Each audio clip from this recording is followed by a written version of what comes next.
City councilman is looking into options to add gun restrictions to a new law set to go into place. And some kids having to leave early on the first day of school as construction conflicts with their commute.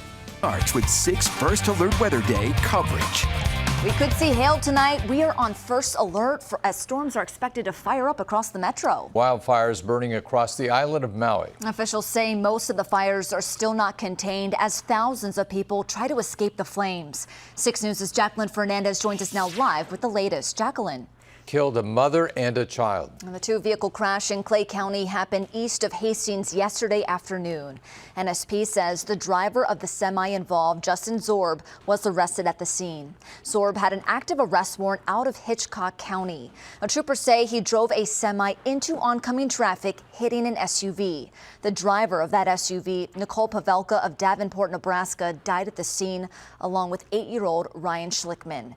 3 other young children were taken to the hospital. 2 of them were flown to Omaha's Children's Hospital for treatment. It runs right along Kiewit Middle School, and the street was shut down all summer long until school resumed. 6 News' Johan Marin is live at the school. And Johan, parents actually had to take several detours just to pick up their kids.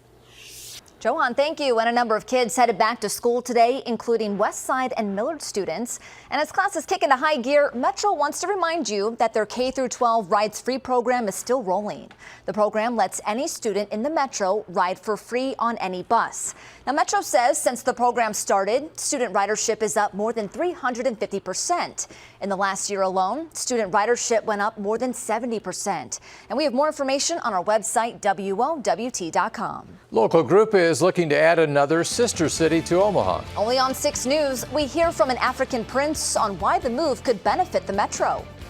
An Omaha nonprofit is very busy. Black Men United. They want to become sister cities with the West African country of Ghana. Yeah, Ghana is about 6,000 miles away from Omaha, and there are more than 33 million people living in the West African country. Only on 6 News, John Chapin speaks with the prince on growing partnerships with American cities. Near abduction in Nebraska community has parents on alert. And breaking from the U.S. Supreme Court, the multi-billion-dollar deal now halted. Breaking news, U.S. Supreme Court is preventing Purdue Pharma from moving forward with bankruptcy proceedings. The court is blocking a $6 billion opioid settlement from the Sackler family, which previously controlled the company. The Sacklers agreed to the settlement for broad protection from opioid-related civil claims. It's a settlement the Biden administration has called unprecedented. The High Court will hear the case in December.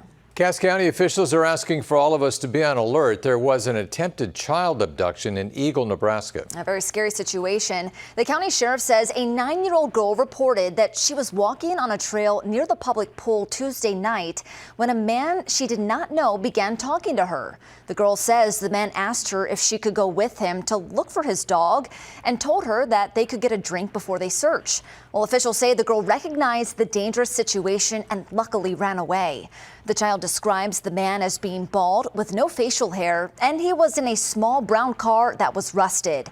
Anyone with any information is asked to contact the Cass County Sheriff's Office. An electrician from West Point is lucky to be alive after a workplace accident. The Lancaster County Chief Deputy says the man was shocked by 7,200 volts. Investigators say that level of voltage is often deadly. The 67-year-old was working to restore power in Hickman when his arm touched the transformer. The voltage knocked him unconscious. He suffered burn injuries and is expected to survive. That'll be a great resource to have on hand tonight as well as Sunday. Again, here's your heads up. We do have that hail concern, so keep the car under cover. Yes, that's always some good advice there. I'm just confused. Usually whenever a storm rolls in like this, it gets a little bit cooler the next day, and where's this heat coming from? No heat relief for us. None. Yeah, not until Sunday. We don't like it when you're confused. We hope that answered your question. You know, the cold front normally comes in after that. It yeah, kind of breaks up the heat. It's not happening. It's going to be the hottest I day of the wish week it would tomorrow. work. Yeah, right? All right, thanks, Iowa's popular state fair is underway. And this year's fair, it's going to feature the classics like livestock shows, fried food, and of course the butter cow. The butter exhibit will also feature historic Iowa athletes like basketball star Caitlin Clark. The fair will also be attended by a number of Republican presidential hopefuls as Iowa's First in the Nation caucus nears for the political party. Fairgoers will also have 64 new food options to choose from. The event runs through August 20th. I need to get there, get some buttery things. You have a lot of options. Delicious.